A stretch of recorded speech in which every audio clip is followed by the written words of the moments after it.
por las consecuencias que pueda tenerse por un mal manejo y falta de reconocimiento de esta patología. Empezamos entonces por definir lo que es hipoglicemia neonatal. En realidad, para definir hipoglicemia no hay un consenso. La Academia Americana de Pediatría, por ejemplo, define hipoglicemia con un valor menor de 47, otros autores menor de 45. Hemos considerado acá el valor de menos de 50, que es un valor más seguro propuesto por Avery en el 2011. Entonces, queda como definición de hipoglicemia una concentración de glucosa en plasma menor de 50 miligramos por decilitro. El objetivo del manejo de hipoglicemia es evitar las secuelas en el neurodesarrollo. Es por eso que cogemos este valor que es más seguro para el neonato. Y veamos un poco de la fisiopatología para entender por qué se produce la hipoglicemia. El metabolismo de los carbohidratos en el feto se lleva a cabo que la glucosa materna pasa al feto a través de difusión facilitada. Es así como obtiene la glucosa el feto y lo emplea como energía, y la que no se emplea es almacenada en forma de glucógeno. El feto, para regular este metabolismo de los carbohidratos, produce hormonas como la insulina y el glucagón, que son encargados de la regulación del metabolismo de los carbohidratos. Después del nacimiento, como habíamos mencionado, la glucosa es la madre la que pasa la glucosa al bebé. Pero una vez que se produce el nacimiento y hay el corte del cordón umbilical, ya no va a haber este paso de glucosa al bebé. Entonces, acá vienen los cambios metabólicos postnatales inmediatos. Entonces, la glucosa va a disminuir como se observa ahí en el gráfico. Y hay aumento de la catecolaminas producto del estrés perinatal por el trabajo de parto, hay aumento del glucagón, hay disminución de la insulina, hay disminución del glucógeno, el cual empieza a ser utilizado para obtener glucosa, y aumento de los ácidos grasos libres. Entonces, el bebé, una vez que nace, entra a una adaptación metabólica neonatal. Eso es parte de su adaptación, eso se produce en un bebé normal, en todo bebé, en todo recién nacido, ¿no? Entonces, esta adaptación metabólica a nivel hormonal, como ya habíamos mencionado, va a haber disminución de la insulina, ¿no?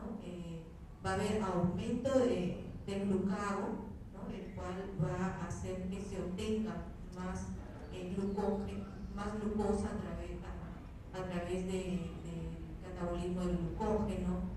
Va a haber aumento de las catecolaminas, aumento del cortisol, y los cambios metabólicos que se van a producir es la glucogenólisis, que es el metabolismo del glucógeno para producir glucosa, la gluconeogénesis, que es también mediante el cual se obtiene glucosa a partir de otras fuentes que no sean glucógeno, la lipólisis para obtener ácidos grasos libres y la cetogénesis.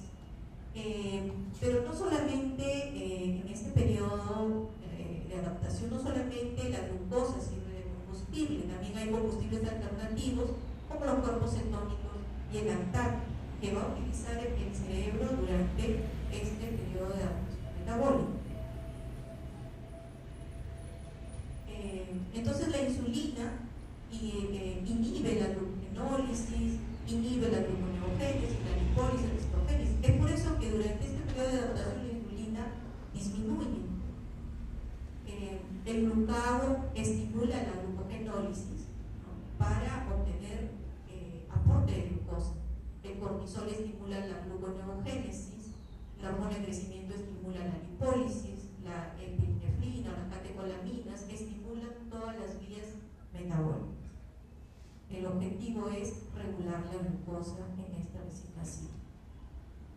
Entonces, en el recién nacido a término, normal y sin factores de riesgo, ocurren todos estos cambios metabólicos después del nacimiento. Es importante también mencionar acá que hay la importancia del clampaje tardío del cordón umbilical, ¿no? Recuerden, cuando clampamos el cordón, clampamos el aporte de glucosa de la madre al niño de manera brusca. Entonces, dejémonos un tiempo, no clampemos inmediatamente el cordón umbilical.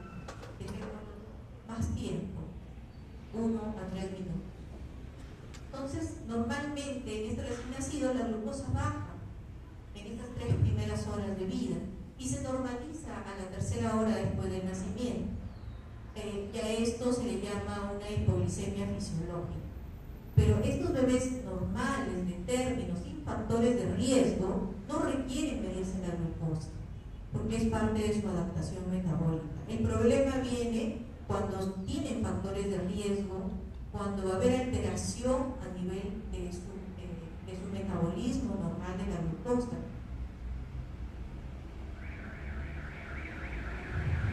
Las fuentes de glucosa, tenemos la glucosa de la dieta, de ahí la importancia de que un bebé debe ser amamantado inmediatamente después del nacimiento. Entonces, por eso es importante el contacto piel a piel con la madre y aprovechar ese periodo de reactividad, el primer periodo de reactividad del recién nacido, en donde hay esa búsqueda del bebé en el pecho de la madre. El metabolismo de los azúcares complejos en el intestino a través de la lactosa, la galactosa, los depósitos de glucógeno es importante, ¿no? El problema acá se puede presentar, por ejemplo, en los pequeños para edad gestacional que tienen poca reserva de glucógeno, entonces ahí va a ser el problema.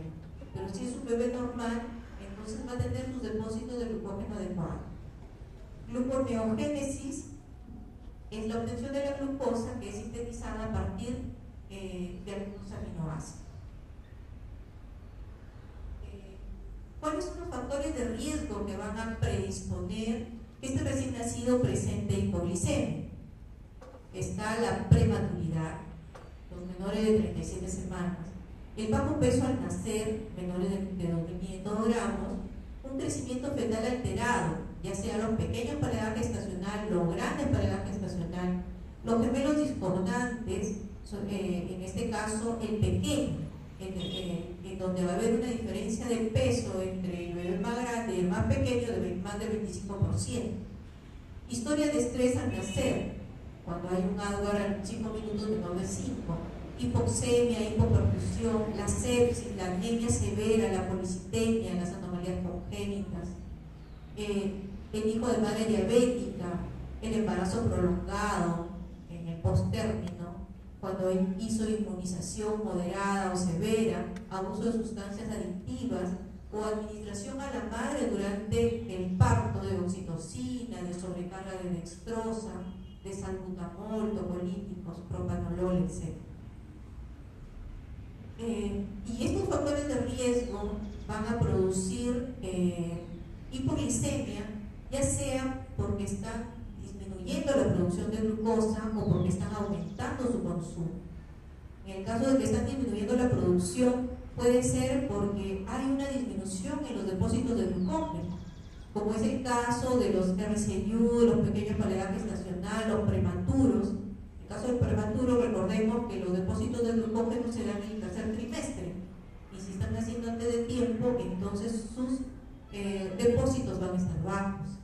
En el caso de estrés perinatal, posttérmino o enfermedades que afectan a los depósitos de glucógeno. Entonces, si hay disminución del depósito de glucógeno, eso va a ser una causa de que este bebé esté en riesgo de presentar hipoglicemia. Disminución de la gluconeogénesis. Esto se puede ver en los pequeños para la edad gestacional, en los errores innatos del metabolismo. Aumento del consumo de glucosa, como en el caso del hiperinsulinismo. Esto se presenta en los hijos de madre diabética, en donde las madres no controladas con diabetes gestacional o diabetes preexistente van a tener elevada su glucosa, van a estar en hiperglicemia. Y recordemos que la glucosa pasa al feto por difusión facilitada. Entonces, el bebé, en respuesta a esa hiperglicemia, hace hiperinsulinismo. Y al nacer se corta el aporte de glucosa y el bebé está en hiperinsulinismo. Entonces ahí viene el problema de la hipoglicemia. Otras causas de hiperinsulinismo: síndrome de Behr-Widdemann, adenoma de las células pancreáticas, etc. ¿Cómo se clasifica la hipoglicemia? En transitoria y en persistente. Es transitoria cuando dura menos de 7 días y persistente cuando va más allá de 7 días.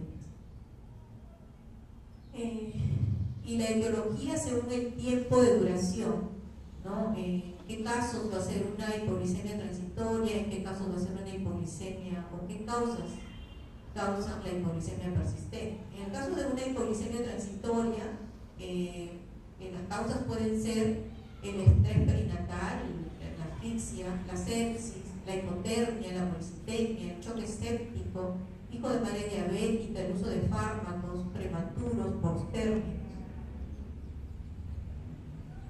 Y en el caso de la hipoglicemia persistente, las causas ya son un poco más complicadas.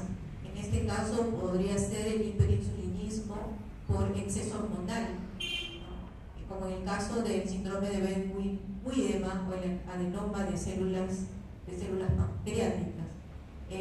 Deficiencias hormonales, como el defecto de la hormona de crecimiento, deficiencia de glucagón, deficiencia de la hormona de tiroides, etc. Defectos hereditarios del metabolismo de los carbohidratos, defectos hereditarios del metabolismo de los aminoácidos o defectos hereditarios del metabolismo de los ácidos grasos.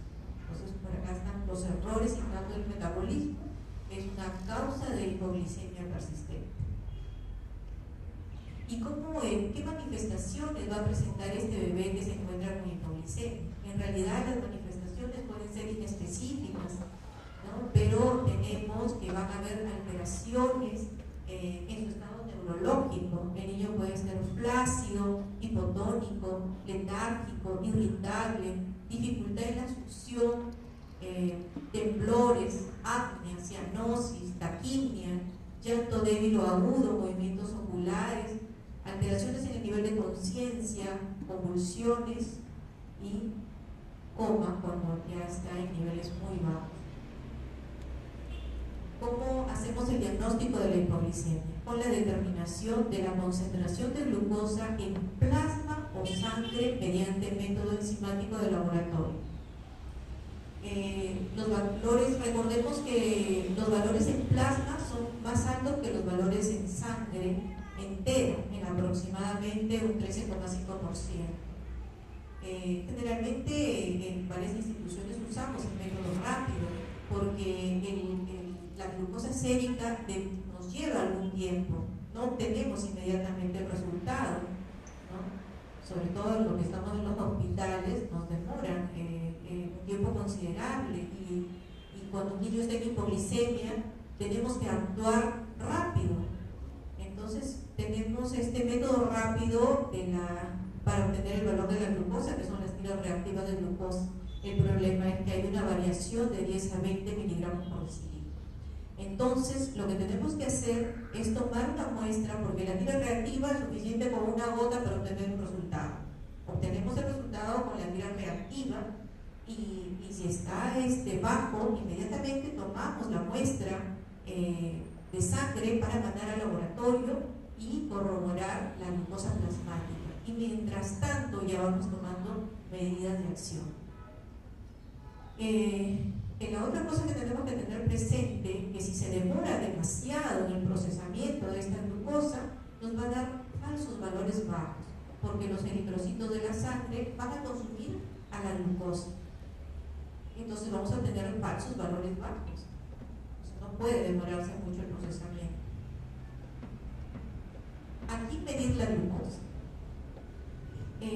No se necesita la detección y el seguimiento de la concentración de glucosa en sangre de rutina en los recién nacidos de términos sanos, sin factores de riesgo, y que el parto, el embarazo de la madre hayan sido completamente normal. Ellos no necesitan ninguna medición de glucosa. Eso debemos tener bastante presente. ¿En quiénes debemos solicitar glucosa? A los que tienen factor de riesgo. sea de término, a lo que tiene factor de riesgo debemos solicitar un examen de glucosa. Y en el caso de los recién nacidos de término, que no tuvieran factor de riesgo, pero tienen manifestaciones clínicas de hipoglicemia, a ellos también debemos pedir glucosa. Entonces, en conclusión, pedimos glucosa a los que tienen factor de riesgo y a los que tienen síntomas clínicos de hipoglicemia.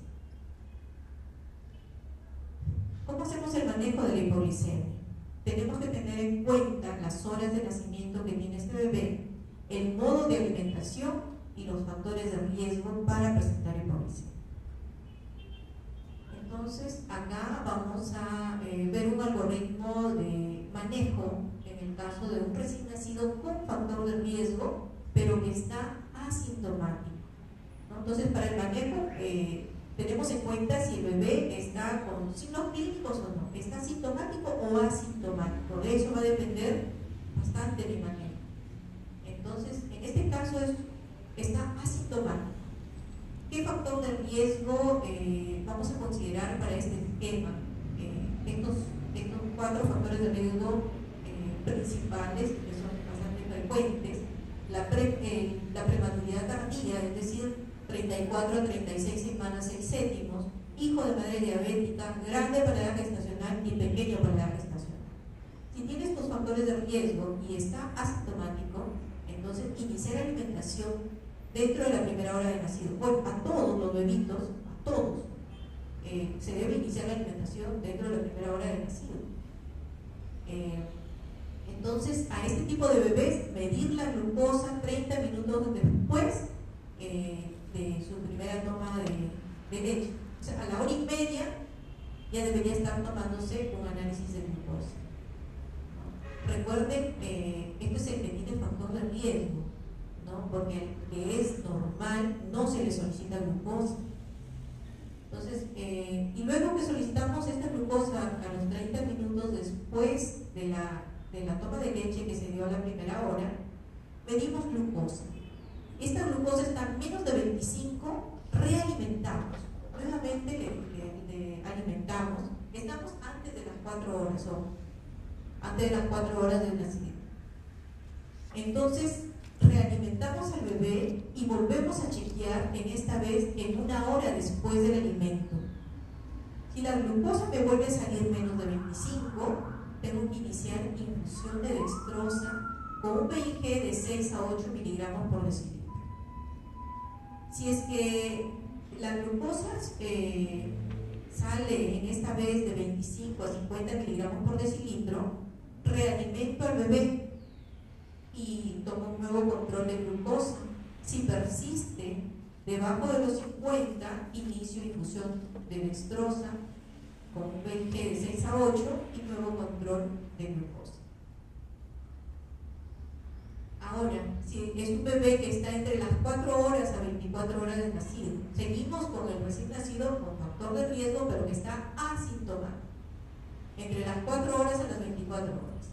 Entonces, controlamos la glucosa, y si la glucosa me sale menos de 35 miligramos por decilitro, continuamos alimentando cada 2 o cada 3 horas y chequeamos en 1 hora la glucosa, 1 hora después del alimento. Si la glucosa está menos de 35, entonces iniciamos infusión de dextrosa con un PIG de 6 a 8 miligramos por decilitro y controlamos la glucosa 30 minutos después. Si la glucosa está entre 35 y 50 miligramos por decilitro, realimentamos y volvemos a controlar la glucosa. Si vuelve a salir en estos mismos valores, iniciamos infusión de dextrosa con un PIG de 6 a 8 miligramos por kilogramo.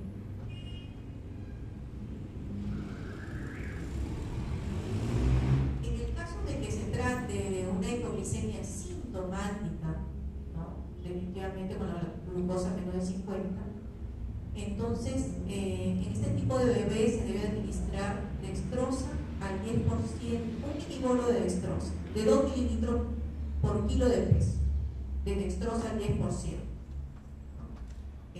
pero a una velocidad lenta. Y a la vez iniciamos la infusión de dextrosa con un PIG de 8 miligramos por kilo. Si hay síntomas, es de 6 a 8 miligramos kilo minuto, ahí hay un error. Si hay síntomas neurológicos, si el bebé está convulsionando por hipoglicemia, entonces se debe administrar el minibolo de dextrosa de 3 a 5 mililitros por kilo, promedio de 4 mililitros por kilo de dextrosa 10 intravenosa. Y dosar glucosa a los 30 minutos de iniciado el tratamiento y luego cada 4 horas por 24 horas. Si la glucosa continúa baja, tenemos que ir aumentando el BIG de 10 a 15% y podemos llegar hasta 16 a 20 miligramos kilo minuto.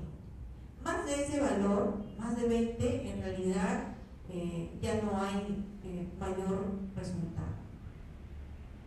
Controlar los niveles de glucosa a los 30 minutos después de cada incremento. Si los valores persisten bajos, iniciar estudios para posible hiperinsulinismo. Iniciar la vía oral tan pronto sea posible. Si los síntomas persisten, hay que buscar otras causas de hipoglicemia, principalmente infecciones, policitemia, etc. Si a pesar del tratamiento la hipoglicemia persiste, se puede indicar hidrocortisona intravenoso de 5 a 10 miligramos kilo día. El uso de la hidrocortisona es cuando ya el niño pasa una semana y no sigue haciendo hipoglicemia, o sea, una hipoglicemia persistente, o cuando ya estamos con BIG bastante altos. Tenemos que tener presente que no se debe usar polos de dextrosa cuando el bebé está asintomático. Eso está contraindicado porque podría empeorar el problema. La concentración máxima que puede difundirse a través de un catéter periférico es de 12,5 miligramos kilo minuto. Eso es el dato que nos dice la bibliografía, pero en la práctica más de 12 ya se están dañando las venas. Infusiones superiores a 20 miligramos por kilo minuto no suele asociarse a mayor eficacia. Se puede administrar glucagon en aquellos neonatos con depósitos adecuados de glucógeno. Es decir, el glucagon es una alternativa también para el manejo de hipoglicemia, pero no le puede emplear en un niño que no tiene depósitos de glucógeno, por ejemplo, un pequeño para edad gestacional. No se puede aplicar ahí. En hipoglicemia persistente hay que realizar una investigación mucho más exhaustiva. Es en el caso de que la hipoglicemia sobrepase los 7 días o estemos usando BIG bastante alto. Tenemos que solicitar estudios un poco más detallados, como la relación insulina-glucosa, nivel sérico de cuerpos cetónicos, solicitar antes y después de la administración de glucagon niveles séricos de glucosa, cuerpos cetónicos, ácidos grasos libres, lactato, alanina, ácido úrico, insulina, hormona de crecimiento, cortisol, glucagon, TSH y T4. ¿Con quién debemos hacer el diagnóstico diferencial? Bueno, con otras alteraciones metabólicas, hipocalcemia, hiponatremia, hipohipernatremia, hipomagnesemia, déficit de piridoxina, infecciones, sepsis, enfermedad del sistema nervioso central, hemorragia del sistema nervioso central, edema cerebral, asfixia, cardiopatías congénitas, anemia de la prematuridad, que podrían presentar la misma sintomatología o una sintomatología parecida a lo que es la hipoglicemia. Y acá está, esto es la importancia del manejo adecuado de la hipoglicemia, es el pronóstico. Se conoce que cuando hay una hipoglicemia, sobre todo cuando es prolongada o cuando los valores han sido muy bajos, entonces están asociados a injuria a largo plazo en el neurodesarrollo. Y eso es lo que no queremos en los bebés, ¿no? Entonces, por eso la importancia de identificar los factores de riesgo, de observar la sintomatología clínica, e iniciar dosajes de glucosa e iniciar manejo adecuado. Las consecuencias son alteraciones en el lenguaje, déficit en la atención, déficit en la concentración, hiperkinesia, etc. No hay un consenso ni un valor exacto en cuánto tiempo debe durar la hipoglicemia para que haya daño neurológico o qué valor es el que produce el daño neurológico. Pero sí se sabe que mientras más tiempo está en hipoglicemia o los valores son tan bajos como menos de 25, entonces tiene más riesgo de presentar alteraciones en el lado de salud. El espectro de la lesión cerebral asociado con la hipoglicemia es amplio, incluye lesión en la sustancia blanca, incluye hemorragia del parénquima y el accidente cerebrovasculares isquémicos, lesión neuronal cortical, lesión en los ganglios basales y tálamos, los cuales son corroborados a través de las tomografías. Muchas gracias, eso es todo lo que les he traído acerca de hipoglicemia. Si tuvieran alguna pregunta.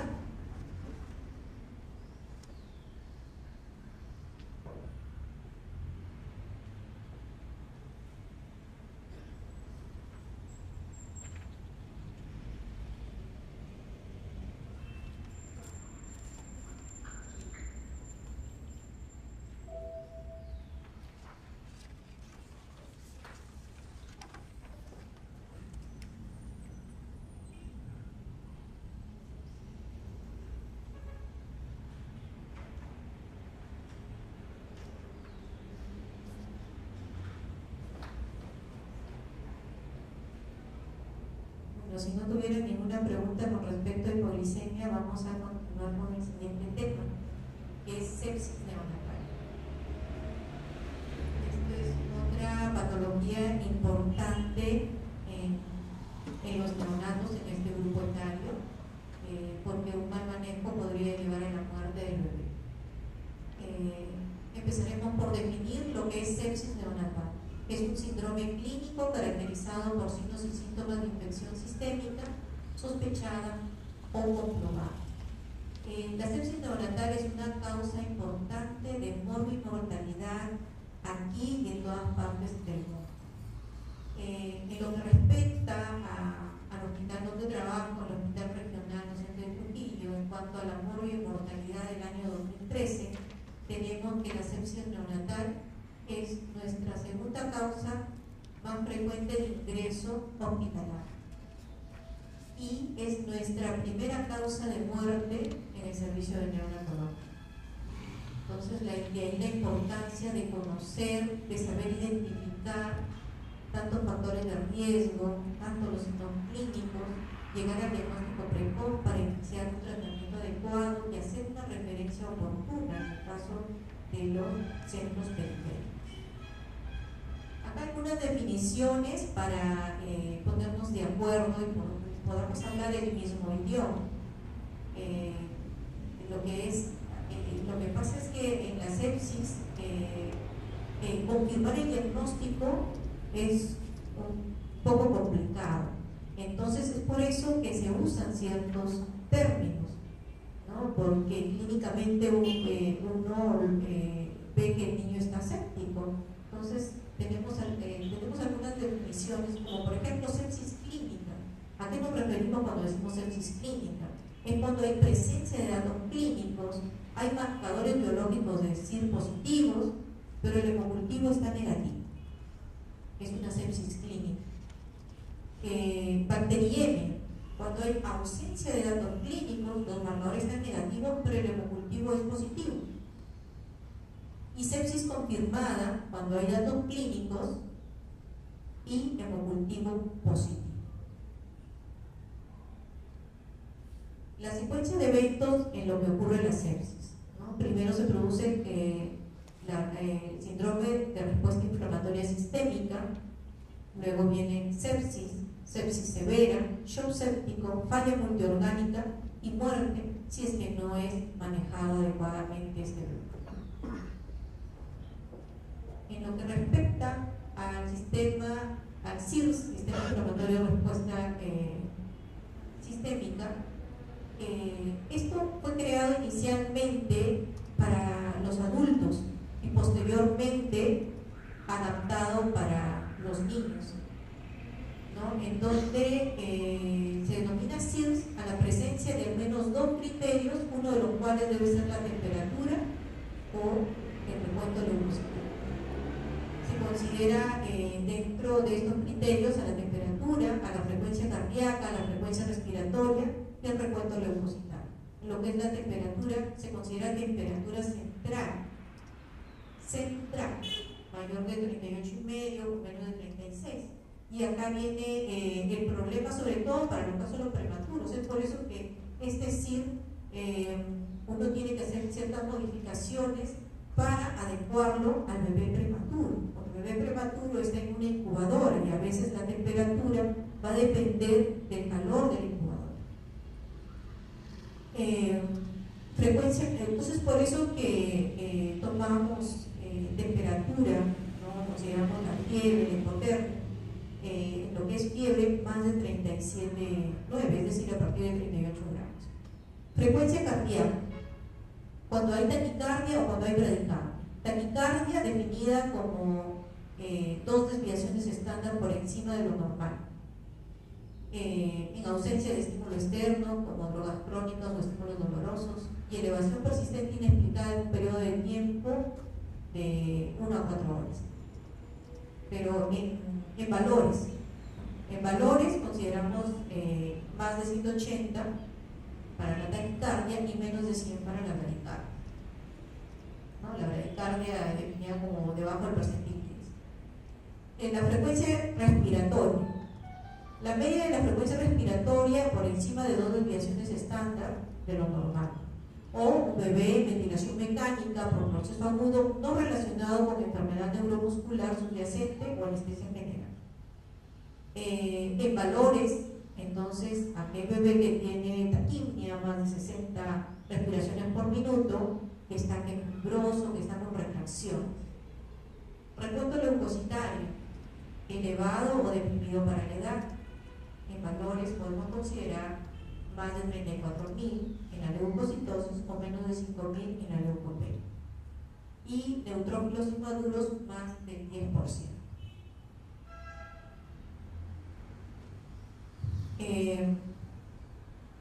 Vamos a ver la siguiente definición. Entonces, con eso ya aclaramos lo que es el SIRS en el neonato. Luego viene sepsis, que ya habíamos mencionado al inicio, que es un SIRS asociado a infección. Sepsis severa, cuando la sepsis está complicada con disfunción de un solo órgano y tiene hipotensión. Shock séptico, cuando hay sepsis severa con hipotensión que requiere fluidos y soporte inotrópico, ya sea dopamina o vitamina. Falla multiorgánica, presencia o falla de 2 o más órganos con soporte y tratamiento completo. Y es importante también conocer valores de la presión en el neonato, porque hablamos de sepsis severa, de shock séptico, ¿no? Donde hay compromiso hemodinámico y donde el bebé va a presentar hipotensión.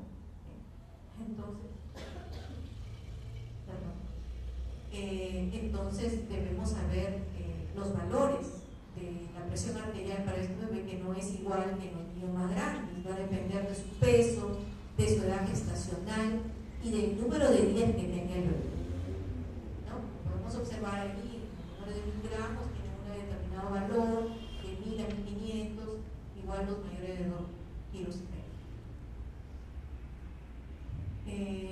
Y acá es importante, siempre en el neonato es muy importante reconocer para cualquier patología los factores de riesgo. Por eso no solamente vemos al neonato, sino vemos los antecedentes maternos, vemos la historia clínica de la madre. Y dentro de los factores de riesgo principales, podríamos decir, está el parto prematuro, sobre todo aquel parto prematuro sin causa, ¿no? Que por ahí nos dicen, no, pero no tiene infección de vías urinarias, no tiene RP, pero ¿por qué? Que desencadenó el trabajo del parto, ¿no?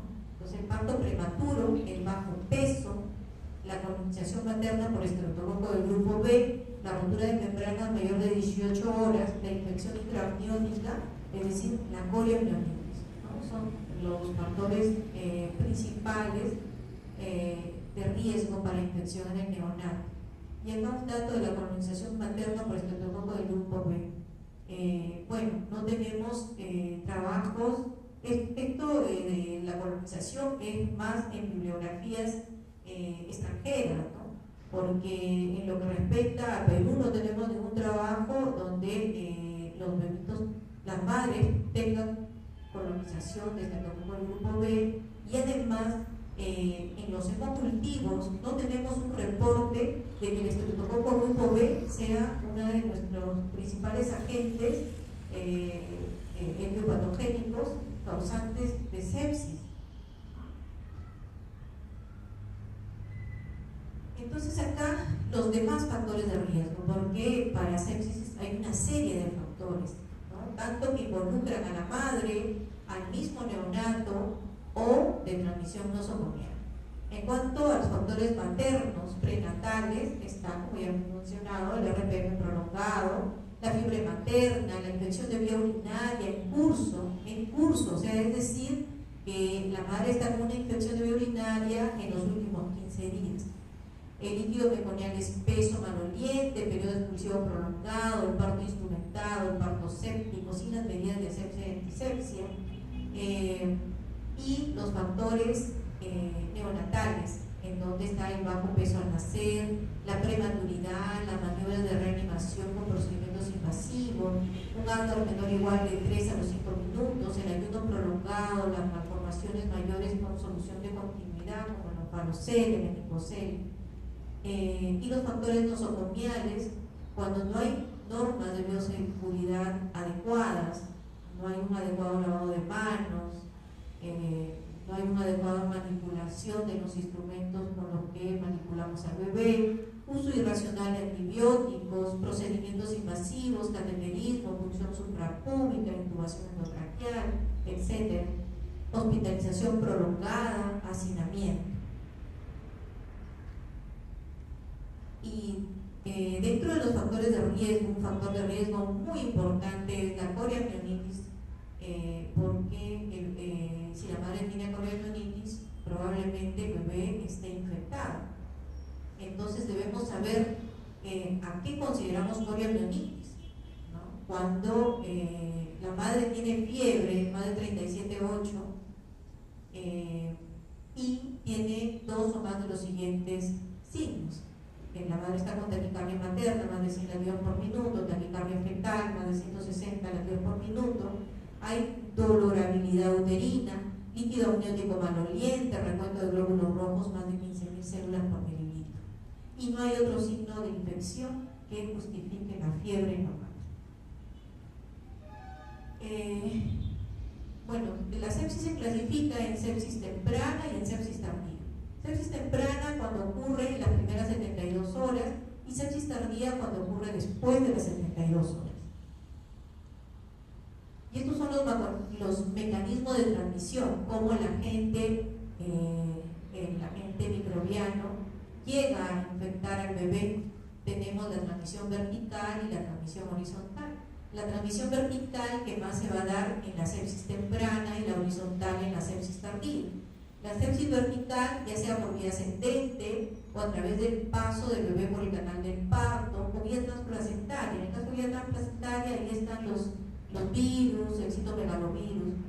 Y la transmisión horizontal, como habíamos mencionado, en la sepsis tardía, a través de la transmisión nosocomial, que puede ser del personal de salud al bebé, y la comunitaria, cuando el bebé ya va a casa y los agentes del medio ambiente infectan al bebé. Y dentro de la etiología, acá tenemos los organismos causantes de sepsis neonatal temprana, en donde se menciona que la Escherichia coli, el estreptococo del grupo B, enterococos, Staphylococcus aureus son están dentro de los principales agentes causantes de sepsis neonatal temprana. También otros agentes está el estafilococo coagulasa negativo, la listeria, Klebsiella, hemófilos influenza. Y dentro de los organismos causantes de sepsis neonatal tardía tenemos a los gram positivos con un 55% y a los gram negativos con un 31%.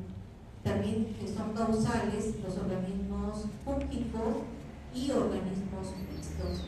Dentro de los gram positivos tenemos al estafilococo coagulasa negativo como el germen más frecuente causante de sepsis neonatal tardía. Otros agentes, el estafilococo aureus, el enterococos, y dentro de los gram negativos, más frecuente la Klebsiella, también el Escherichia coli, Pseudomonas, Enterobacter, Acinetobacter, y dentro de los organismos fúngicos está la Candida albicans y otros.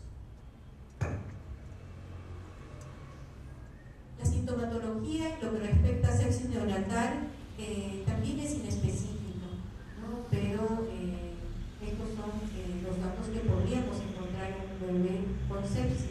Dentro de la clínica inicial observamos a un bebé que no luce bien, ¿no? Esa es una apariencia, una percepción que ese bebé no va bien. Inestabilidad térmica, ya sea fiebre, ya sea hipotermia, tiene dificultad para la alimentación, apatía, taquicardia.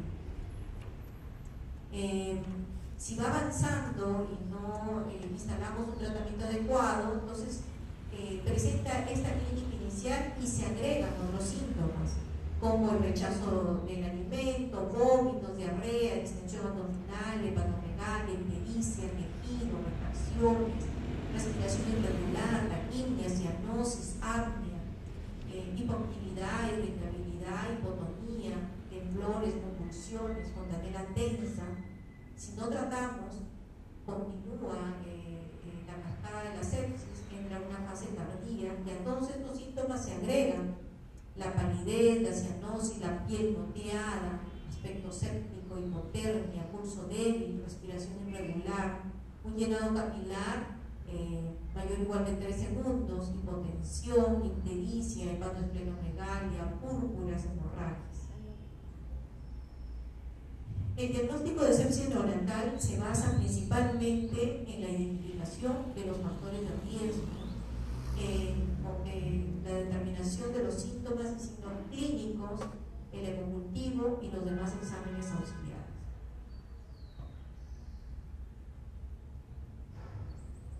Dentro de los exámenes auxiliares que solicitamos en un bebé con sepsis, tenemos el cultivo de sangre.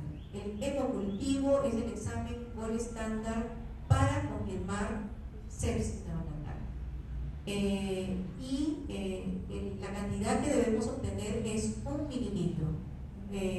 Menores cantidades no son muy confiables, tienen menor sensibilidad y menor especificidad. Entonces, la mínima cantidad que se requiere es 1 mililitro. Y si se puede tomar más de una toma, 2 tomas por ejemplo, aumenta la posibilidad de resultado. Pero lamentablemente en los hemocultivos solo tenemos resultados positivos en un 10% de los bebés con sepsis, y de ahí que viene la dificultad en el manejo de la sepsis neonatal, ¿no? Porque hay muchos bebés que están sépticos pero tienen hemocultivo negativo. Entonces por eso es que tenemos que aunar la sintomatología, los factores de riesgo, los demás exámenes de laboratorio, unificar criterios para hacer el diagnóstico de sepsis neonatal. Urocultivo. El urocultivo no sirve en lo que es sepsis temprana. No se debe solicitar en los 3 primeros días de vida a un bebé que tenemos sospecha de sepsis. ¿No? Es un examen que estaría de más solicitarlo en esta etapa. Sí sirve para lo que es sepsis tardía. El aspirado gástrico tiene poca correlación con sepsis, ¿no? Es por eso que no se toma, ya se ha dejado hace muchos años hacer este tipo de estudio. El aspirado traqueal, el cultivo IGRA puede ser de valor si es que la muestra se obtiene inmediatamente después de intubar, por las técnicas de asepsia y antisepsia. Pero si el bebé está intubado en varios días, no tiene ningún valor la secreción traqueal. El recuento de plaquetas. A menudo se observan bajos niveles de plaquetas en los bebés que están infectados, pero es un indicador no específico, insensible, y se presenta al final de la sepsis. Y también el el otro problema es que las plaquetas se mantienen bajas durante varios días o semanas después que el bebé ya sanó de la sepsis. ¿Qué otros exámenes auxiliares nos ayudan? La punción lumbar. Realizar punción lumbar en un bebé que tiene sepsis temprana es controvertido, pero en lo que sí es cierto, en quienes sí debemos pedir, es cuando el hemocultivo es positivo y el bebé tiene clínica o datos de laboratorio que sugieren sepsis. Entonces debemos hacer punción lumbar cuando el hemocultivo es positivo, ya sea en sepsis temprana o en sepsis tardía. La condición es que el hemocultivo sea positivo y el bebé tenga signos de sepsis. Si el recién nacido está con bacteriemia, la incidencia de meningitis puede ser del 23%. De ahí la importancia de hacer punción lumbar cuando el hemocultivo es positivo. En los gravemente enfermos que tienen alteración cardiovascular o respiratoria, hay que diferir la punción lumbar hasta que el bebé se estabilice. Demorar el procesamiento del análisis más de 2 horas va a alterar el resultado, va a alterar el recuento de los glóbulos blancos y las concentraciones de glucosa disminuyen significativamente. Los valores de líquido cefalorraquídeo también son un poco controvertidos, pero se considera normal si las células blancas están menos de 20, las proteínas menos de 100 y la glucosa de líquido cefalorraquídeo está 70-80% de la glucosa sanguínea. Cuando hacemos punción lumbar, tenemos que sacamos el líquido y a la vez obtenemos una muestra de glucosa sanguínea para comparar los valores. El recuento de glóbulos blancos y el recuento diferencial, es decir, el hemograma. El recuento total de glóbulos blancos tiene poco valor en el diagnóstico de sepsis. Tiene un pobre valor predictivo positivo. Entre la neutropenia y la neutrofilia, la neutropenia es un mejor marcador de sepsis y tiene mejor especificidad que la neutrofilia. La definición de neutropenia varía con la edad gestacional. En el recién nacido de término y en el prematuro tardío, neutropenia es aquel que tiene menos de 1800 por milímetro cúbico al nacimiento y menos de 7800 a las 12 a 14 horas. Y el índice en IT, que son inmaduros totales, tiene mejor sensibilidad que cualquiera de los índices de neutrófilos. Y acá está cómo va variando la cantidad de neutrófilos en las primeras 72 horas. Y como podemos observar, varía de acuerdo a la edad gestacional, como podemos ver. El primer gráfico es de un bebé de término y casi término, y en el segundo un bebé de 28 a 36 semanas. Y también hay un gráfico para el menor de 28 semanas. Pero lo que coincide es que a las 6 a 12 horas es el pico máximo que obtiene su valor. Y es en donde debemos tomar la primera toma de muestra. Para tener una hora fija, debemos tomarle a las 12 horas de nacimiento, como hacemos en el hospital.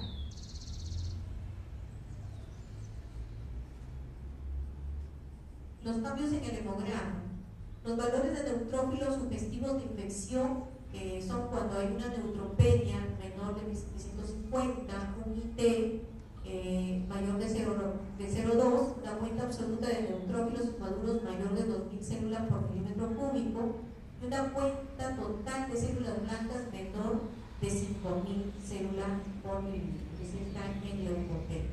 Esos son valores que sugieren infección.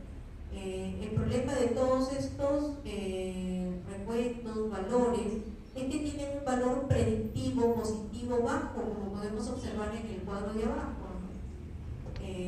bastante bajo, ¿no? Entonces, lo que sí tiene mejor valor predictivo negativo, ahí sí es alto, ¿no?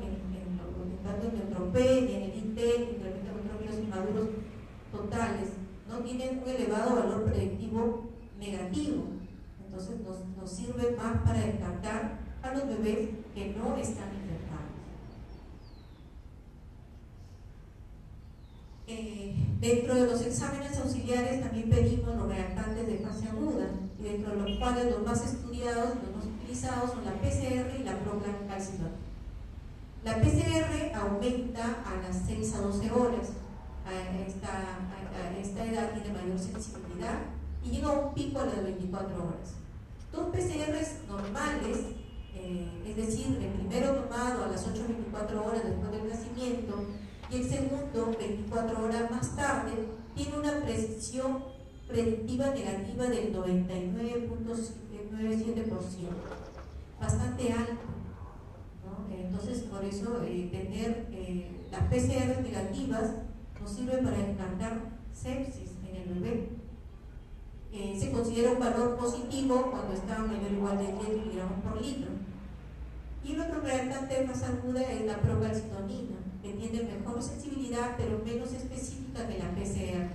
Su pico lo alcanza a las 18 a 30 horas y es más útil como marcador de sepsis tardía.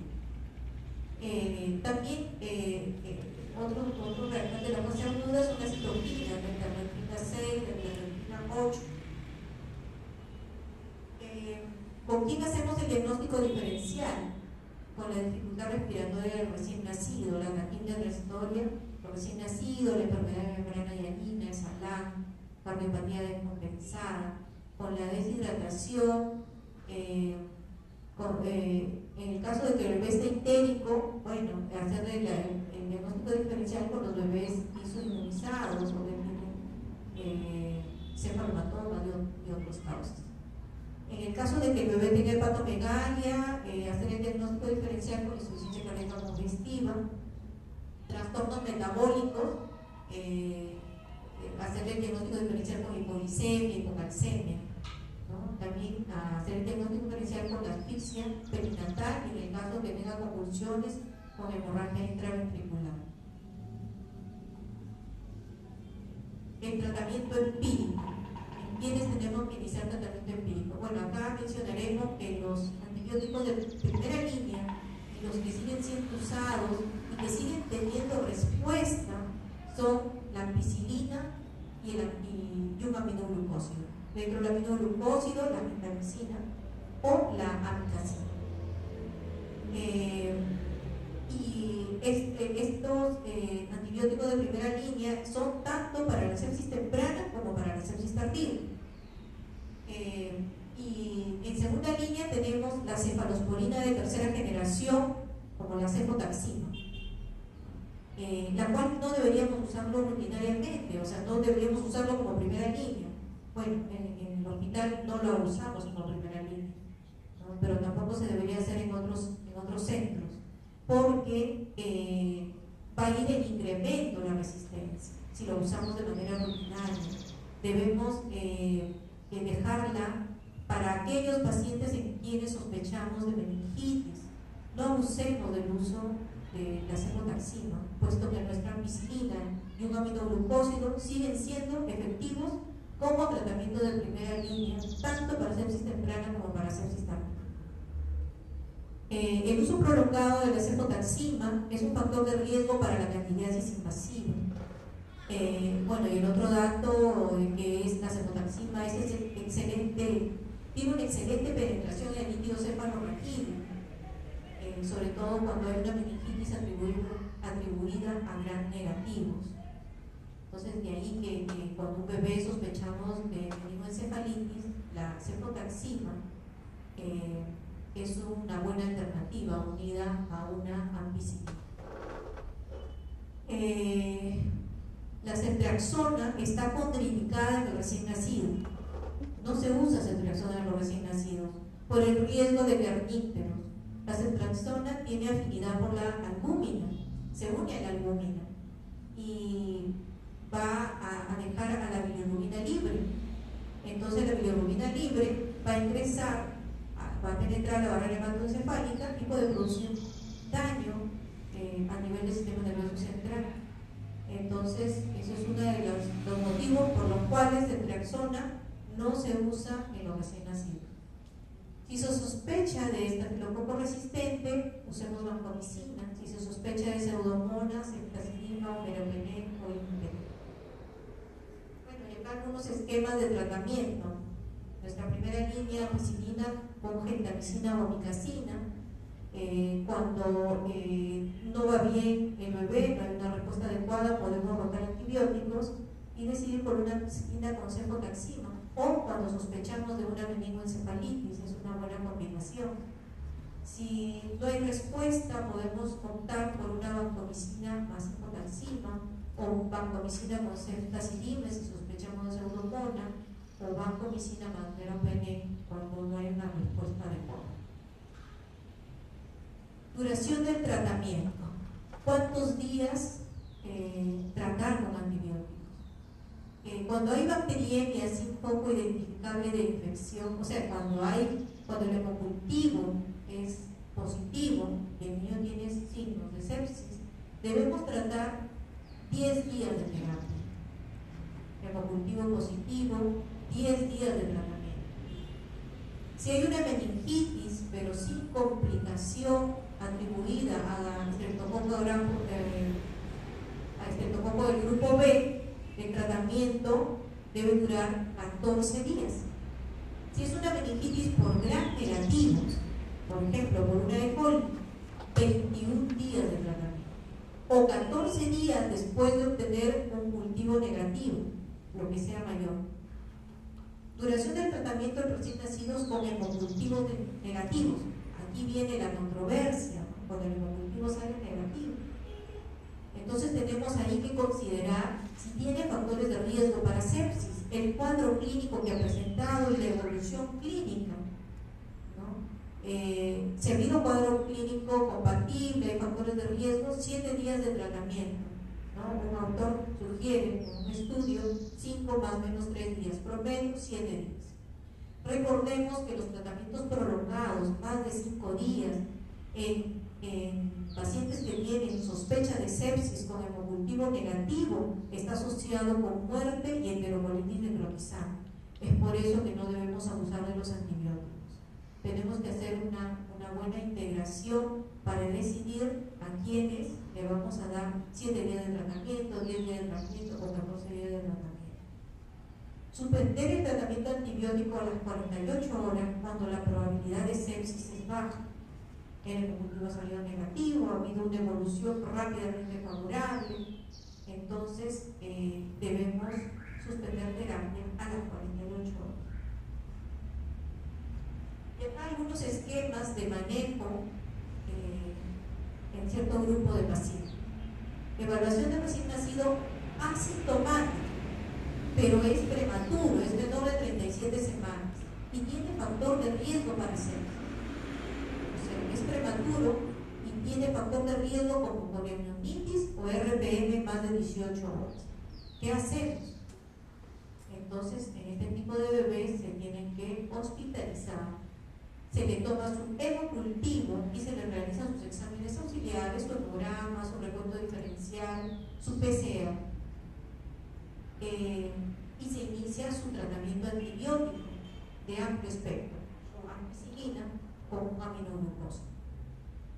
Si el cultivo de sangre es positivo, continuar tratamiento y hacer la punción lumbar. Con eso vamos a determinar cuántos días de tratamiento va a recibir. Si el cultivo es negativo y el neonato está bien, le ha ido bien, pero los exámenes de laboratorio son anormales, se debe continuar antibióticos si es que la madre ha recibido terapia antibiótica durante la labor del parto. Y si es que el cultivo es negativo, el neonato luce bien y los datos de laboratorio son normales, suspender antibióticos. Ahora, ¿qué hacer con un RN asintomático mayor o igual de 37 semanas con factor de riesgo? Y que este factor de riesgo es la coriamnionitis. O sea, es de término, está sin síntomas, pero la madre ha tenido coriamnionitis. La coriamnionitis es un factor importantísimo para el sepsis. Y ahí hay que podemos seguir este esquema de manejo. Se le debe pedir cultivo de sangre al bebé y exámenes auxiliares, su hemograma, su recuento diferencial, su PCR. Y se debe iniciar antibióticos de amplio espectro. Si el cultivo sale positivo, continuar tratamiento y realizar punción lumbar. No se olviden, cultivo positivo, punción lumbar. Si el cultivo es negativo, si el cultivo es negativo, el neonato luce bien, está bien, pero los datos de laboratorio son anormales, debemos continuar antibióticos.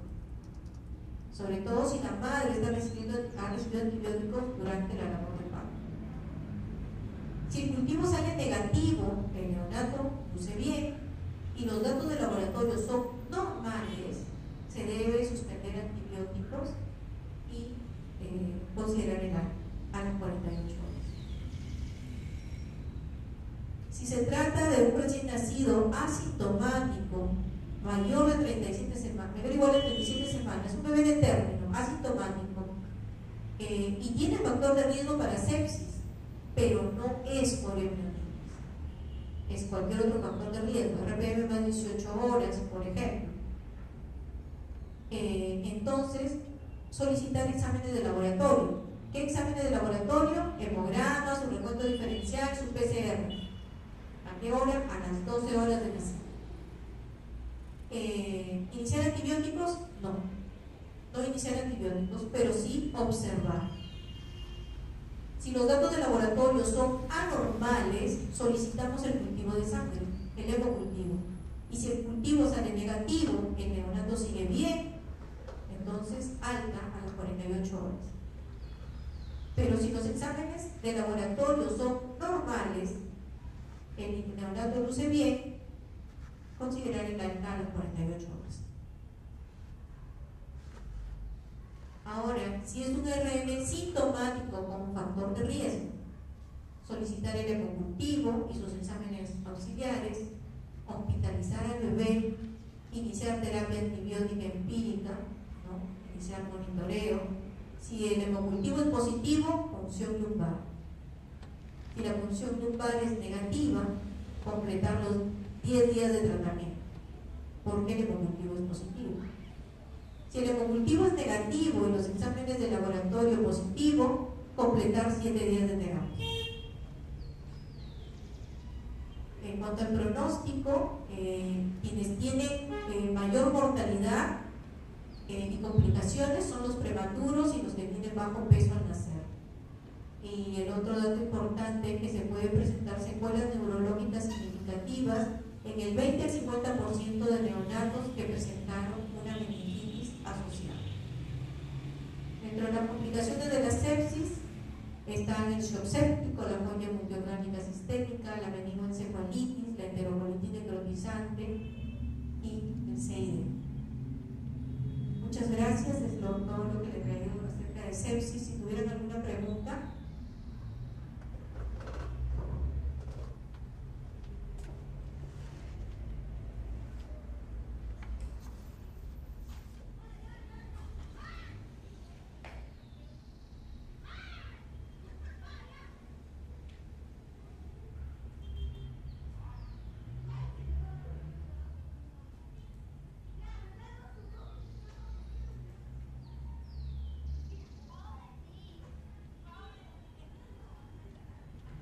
Si no hay preguntas, continuamos con la última exposición, que es el cateterismo de vasos umbilicales. Es uno de los procedimientos que hacemos en el servicio de neonatología. Cateterizamos la arteria umbilical y la vena umbilical. El cateterismo de la arteria umbilical, acá algunos datos de la anatomía regional. Bueno, a ver si seguimos el trayecto. Es importante ver el trayecto de la arteria umbilical, ¿no? La cual vemos que hace una curvatura. Es importante saberlo porque al momento de tomar la radiografía vamos a ver esa curva y tenemos que seguirla para ver hasta dónde llega el catéter y ver si es que hay una posición adecuada. Entonces vemos que la arteria umbilical desemboca en la arteria ilíaca interna y luego en la arteria ilíaca primitiva y luego a la aorta.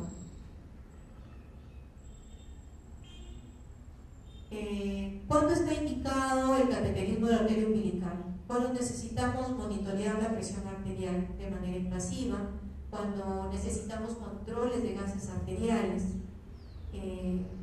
porque si no cateterizamos la arteria umbilical tendríamos que estar pulsando al bebé en su arteria, lo cual le causa dolor y puede causar descompensaciones, porque los bebés que están en estado crítico tenemos que hacer varias evaluaciones de gases arteriales.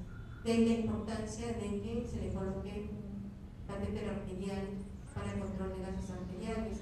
También importante los bebés que están en ventilación de alta frecuencia, quienes están con la misma movilización, no se le puede tomar fácilmente una muestra de la arteria radial, entonces ellos necesitan estar con un catéter arterial para toma de gases. Está contraindicado cuando el bebé tiene una oncalitis, oncalocele o una enterocolitis necrotizante. En ellos no se les puede cateterizar ni la vena ni la arteria. ¿Qué equipo y materiales utilizamos? Utilizamos la pinza iris, que se parece a la mosquito pero es mucho más delgada. 2 pinzas Axon, 2 mosquitos curvo, una portaaguja, una tijera, un bisturí, seda negra 3.0. La catéter arterial va a depender del peso del bebé. Si es menor de 1200 gramos, 3.5 French, y si es más de 1200 gramos, 5 French. Estos son lo que vemos en las imágenes, los verdaderos catéteres umbilicales. En el hospital algún tiempo lo tuvimos, pero ahora ya no contamos, por eso artesanalmente nosotros usamos las sondas de alimentación para colocar los catéteres umbilicales. También utilizamos cinta umbilical o hilo cero para hacer hemostasia, esparadrapo, jeringa de 10 centímetros, suero fisiológico y llave de 3 pies. La técnica recomendada: preparamos y valoramos al bebé, ¿no? Colocamos al neonato en decúbito prono, monitoreamos la frecuencia cardíaca, la saturación de oxígeno. Tenemos que hacer, esta técnica tiene que ser con todas las medidas de asepsia y episepsia. El neonatólogo que va a hacer el procedimiento tiene que estar vestido con ropa estéril, mantil, máscara, gorro, guantes adecuados, lavado de manos previamente, ¿no? Guantes estériles. El ayudante mide la distancia hombro-ombligo para ver hasta dónde vamos a introducir el catéter, y debemos utilizar, como les mencionaba, una técnica séptica, colocarse el gorro, la mascarilla de ojos, realizarse un adecuado lavado de manos quirúrgico y colocarse una banda y guantes estériles. Tenemos que tener ya el material preparado, limpiar el cordón umbilical y el área circundante con clorexidina al 0,5% y colocar los campos estériles alrededor del ombligo. De esta manera medimos la distancia hombro-ombligo, ¿no? Y esa distancia hombro-ombligo lo proyectamos a las curvas y con eso vamos a ver cuánto debemos introducir al bebé. Por ejemplo, si la distancia hombro-ombligo fue de 12 centímetros, entonces para lo que es arteria umbilical hay una zona peligrosa y la zona adecuada que es la última. Por ejemplo, si tiene 12 centímetros de distancia hombro-ombligo, entonces le voy a introducir 16 centímetros. Vamos a quedar en una zona segura, ¿no? Por encima del diafragma, ¿no? Y podemos llegar hasta antes de la zona donde dice ombligo válvula aórtica. Si pasamos ese nivel va a estar demasiado introducido, y si cogemos en la zona peligrosa tiene muchos riesgos, vasoespasmo, necrosis de los miembros inferiores, etc. Entonces, en primer lugar, se coloca una cinta umbilical alrededor de la base del cordón, esto con el objetivo de hacer hemostasia. Podemos colocar una cinta o un hilo 10 como hacemos en el hospital. y apretar lo suficiente como para que no sangren los vasos, pero no tanto como para ocluirlos. Luego se corta el exceso del cordón umbilical dejándole un muñón de 1 centímetro. No olvidar que cuando calculamos cuánto vamos a introducir, agregar el centímetro del muñón umbilical. Luego empleamos la pinza iris o la pinza de Abson sin diente para abrir y dilatar la arteria umbilical. Esto sí nos lleva un poquito más de tiempo porque después que hemos cortado el cordón umbilical entran en vasoespasmo y se cierran las arterias. Entonces tenemos que dilatarlas para abrirlas y poder introducir el catéter. Entonces, con movimientos circulares vamos dilatando la arteria umbilical. Y una vez dilatada, introducimos el catéter hasta la longitud apropiada que hemos calculado. Posición correcta, hay quienes colocan cateterismo bajo y cateterismo alto. El más recomendado es el cateterismo alto. Cuando se coloca cateterismo bajo, la punta del catéter debe llegar al nivel de L3 y L4. Y el cateterismo alto, la punta debe quedar arriba del diafragma, más o menos a nivel de D6 a D9. Esta tiene menor incidencia de complicaciones vasculares y es la más recomendada, el cateterismo alto. Luego que hemos introducido y hemos colocado en la medida adecuada, se fija a la base del ombligo con una sutura de seda negra 3/0. Se le hace una especie de careta alrededor del vaso que hemos canalizado, ¿no? Y ahí podemos ver las imágenes. En la primera imagen se ha colocado la cinta para hacer la hemostasia y se está cortando a 1 centímetro por encima del muñón umbilical, ¿no? Y para lograr visualizar los vasos umbilicales, como podemos ver en el esquema de abajo, ¿no? La vena es más grande, sus paredes son más delgadas y que generalmente ahí está el coágulo de sangre. Las arterias, sus paredes son más gruesas, son más pequeñas de grosor.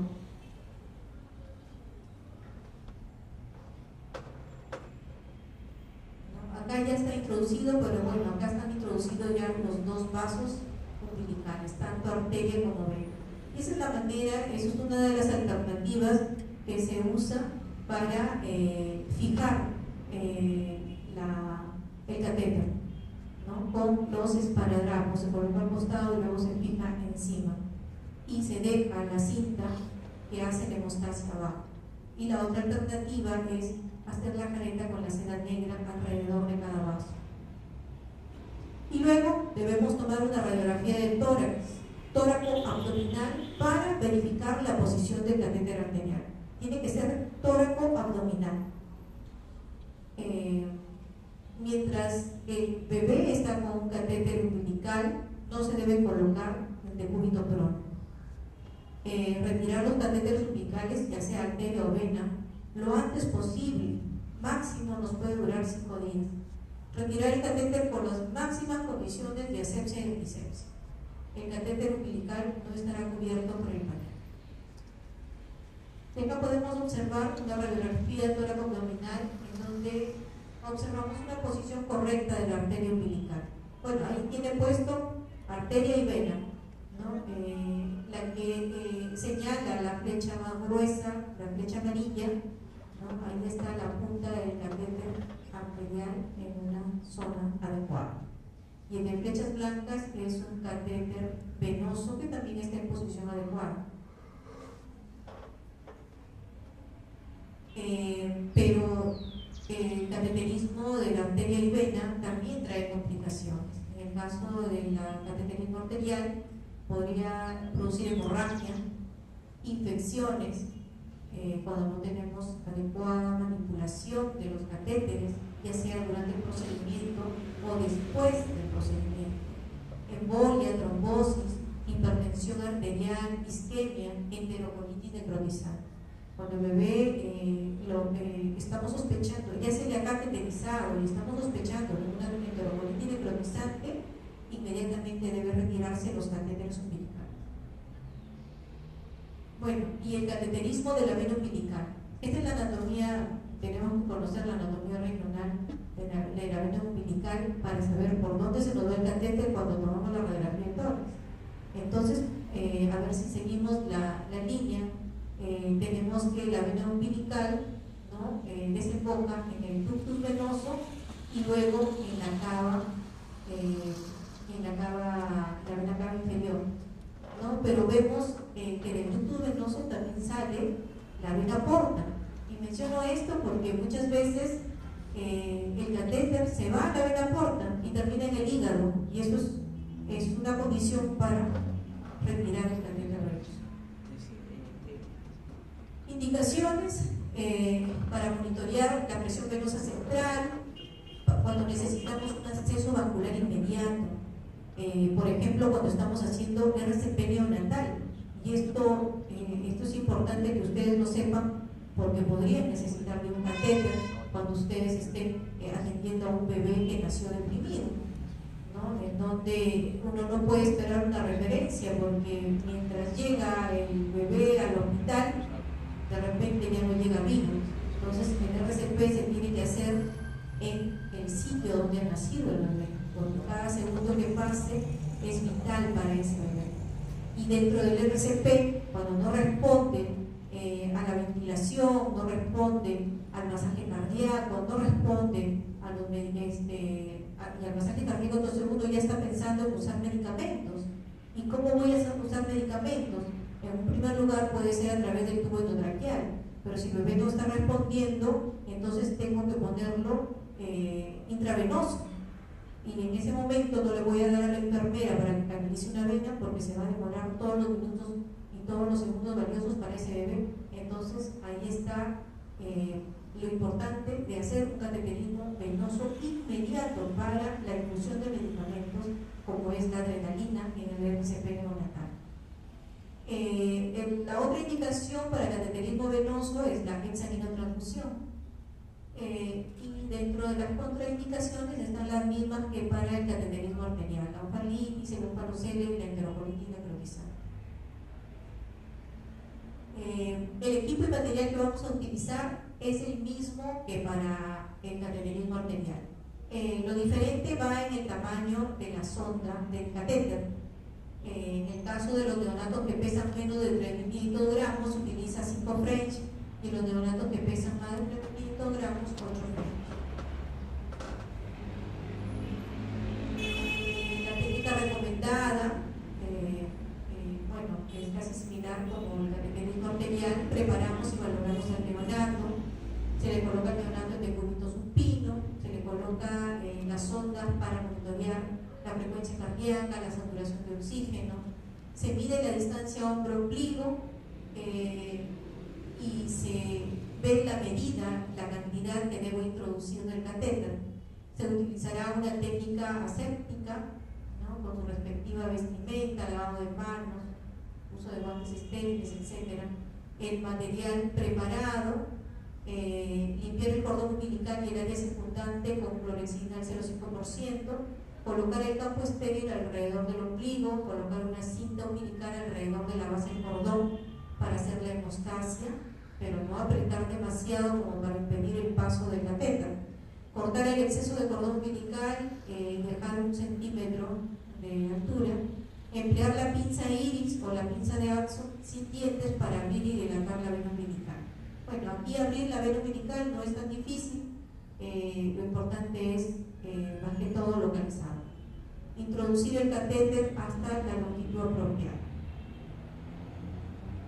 Y ahí está, midiendo la distancia hombro-ombligo, y luego en el gráfico vemos qué medida vamos a introducir.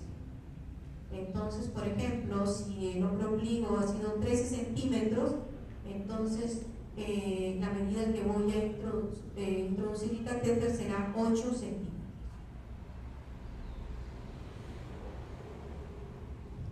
Bueno, y acá hay algunas imágenes en donde en primer lugar debemos identificar la vena umbilical, que es la más grande, de paredes delgadas, y luego se dilata con la pinza iris, y luego se introduce el catéter y finalmente se fija el catéter con la cinta del esparadrapo, ¿no? Dejándolo en la base la cinta de mostaza. Esa es una alternativa, como mencionaba, para fijar los catéteres, ¿no? Y la otra alternativa es a través con la seda negra, ¿no? Hay también imágenes de cómo identificar la vena y las arterias, como les mencionaba. En la vena generalmente encontramos el conducto de sangre, ¿no? Ahí está dilatando la vena umbilical e introduciendo el catéter venoso, y lo podemos observar finalmente en la última figura, ¿no?